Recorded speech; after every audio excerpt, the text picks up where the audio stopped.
When I took some time off to do personal retreat this year, I read a book called Novice to Master, an ongoing lesson in the extent of my own stupidity by a Zen practitioner named Soko Morinaga.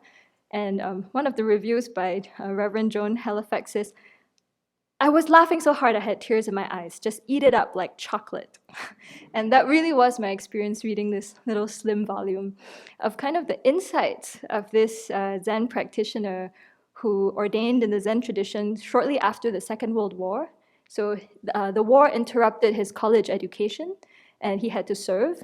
And at the beginning of the book, he talks about how when Japan surrendered, that was like one day they were told they were fighting for a noble cause, and then overnight, it turns out you're the losers and what you were doing was evil, and having to deal with that.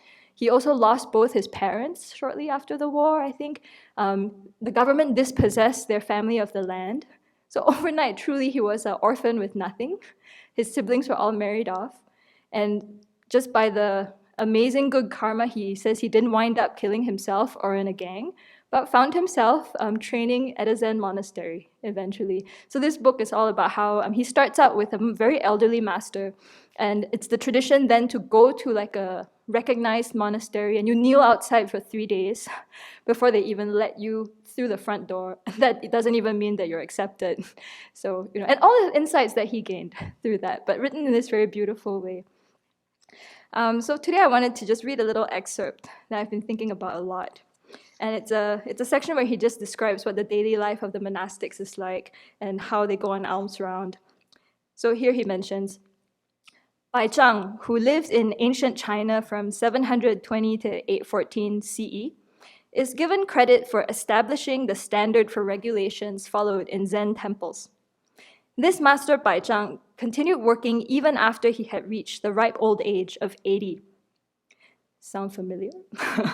When his disciples, concerned about his health, hid the master's tools, Bai Zhang was forced to quit working. At the same time, however, he also quit eating.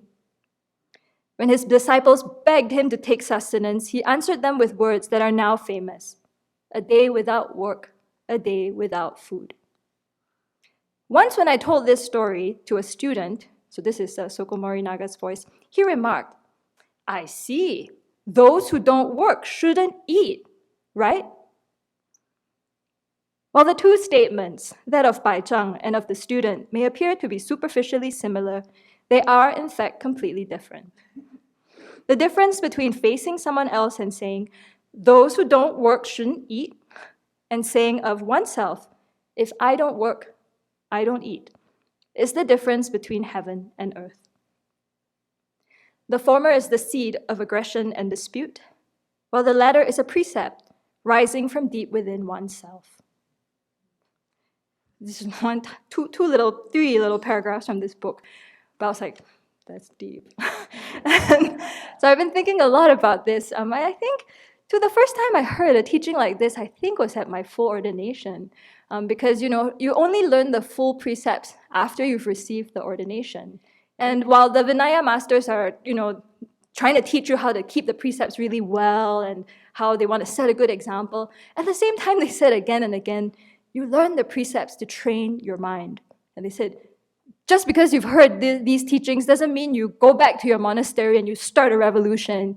You go back and you tell the older monastics, hey, I learned the Vinaya and you are breaking this precept and we need to reorganize the kitchen and you really cannot handle this like this. And they're like, that's not the point. And that was a helpful story to hear because for sure my mind goes in that direction, right? Like, I learned something new and you guys are doing it wrong. Let me now tell you how this can be improved. But the thing they said too was, if we approach the precepts like this, people won't want to keep them. They said, if you bring your knowledge back like that, hoping to transmit it, people are just going to think, who are these new people who learn something and just come and impose it on the community? Like, what's going on? And so, so they talked about that dynamic that can happen. Or that, we learn the precepts and then we're just sitting there finding fault with other people, right? So they repeat it again and again. It is really to train our own mind. And this morning I was just talking to Venerable Jigme about how it seems like it takes 5 to 10 years of monastic life for that to even sink in. And I was trying to think about why.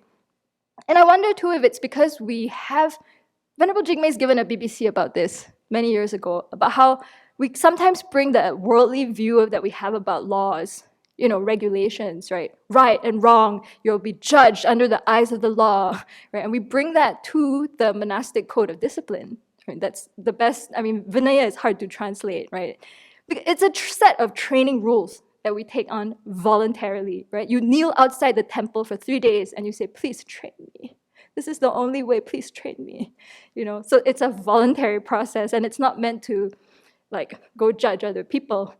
And I was thinking too, maybe instead of taking the worldly attitude to the law into our monastic practice, I wish it should be going the other way, right? If only we looked at the worldly civil law with a more compassionate perspective, right? It's not like, yes, we need to protect society, but just because people committed a crime does not mean that you exclude them from society forever, right? You remove their right to vote, right? You surveil them forever when they're out in society. It's like you made one mistake and you're marked for life. We need to rethink that, how we hold even civil law.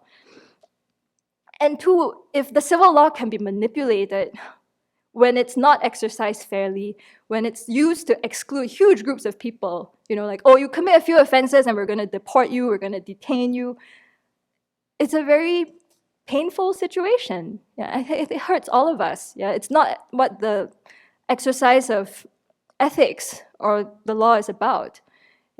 And I was thinking too, I feel like sometimes people are like, yeah, but we need these laws to protect people and all that, especially if they've committed very serious crimes. I was thinking about what I read also. No one's committed a crime against me or my family, so I can't speak to that kind of experience, which is deeply painful. But I'll always remember reading an account by someone from Rwanda about how he worked with the gacaca courts, the restorative justice process. And he went to meet the person who killed many people in his family. And it was a very moving experience. And the person who killed many in his family wept and said, please forgive me. And he just said, he did, on the spot. He said, what else would I do? I was just so amazed, that people find it in themselves to do this. And that's a big piece of what's shifted the process of restorative justice in Rwanda and allowed many people to come out of the overcrowded jails where a lot of people were getting TB and all kinds of diseases and kind of move on as a country. So, it happens at so many levels. But unlike civil law, right, and there are laws that are creating unethical outcomes that activists contest and so on, my deep feeling is that the Buddha established the precepts out of compassion, very deep compassion, and he made exceptions when needed. Of course, we're talking about an omniscient being. But truly, it was to train the monastics. There are all these reasons why he set up the precepts that we study. And at the end of the day, I always come back to what an abbess in Taiwan said again and again, where she said, every monastic has a good heart. We ordain with a very good, fresh motivation. We have a good heart. I think in the scriptures it said, the Buddha said, every monastic is like a piece of jade. Even if they have broken one of the fundamental precepts, they're a broken piece of jade, not to be thrown away. This is a very precious, this person who's done their best to live in ethical conduct and the afflictions arise. But I would argue it's the same for everyone, really, not just monastics, right? Because we talk about how everyone has Buddha nature. Everyone is so precious. There's just afflictions that arise, that overwhelm us. We make terrible mistakes. We have to have the opportunity to confess, purify, make amends, and then move on, hopefully, and grow. So there's a very beautiful story at the start of this book too called There Is No Trash. It's one of the first lessons that this disciple learned from his master, where I think he had to clean up leaves or something, and basically and then he cleaned up all the leaves, and he said, eager to show off my diligence, I asked Roshi, where should I throw this trash? And the words were barely out of his mouth when the Roshi thundered back, there is no trash. And this goes on for the whole day, where he does all these tasks and he's picking things up, and he keeps going to the Roshi being like, so what do I do with this? There's this massive pile of trash here. And the Roshi just keeps telling him, there is no trash. And the Roshi eventually demonstrates how he uses the leaves and the debris to make a fire to warm everyone in the bathhouse. So he concludes here, this is the first teaching I ever heard from Zuigan Roshi. Although it did make an impression on me, unfortunately, I was not keen enough to attain any great awakening as a result of simply hearing these words. From the first, in people and in things, there is no such thing as trash.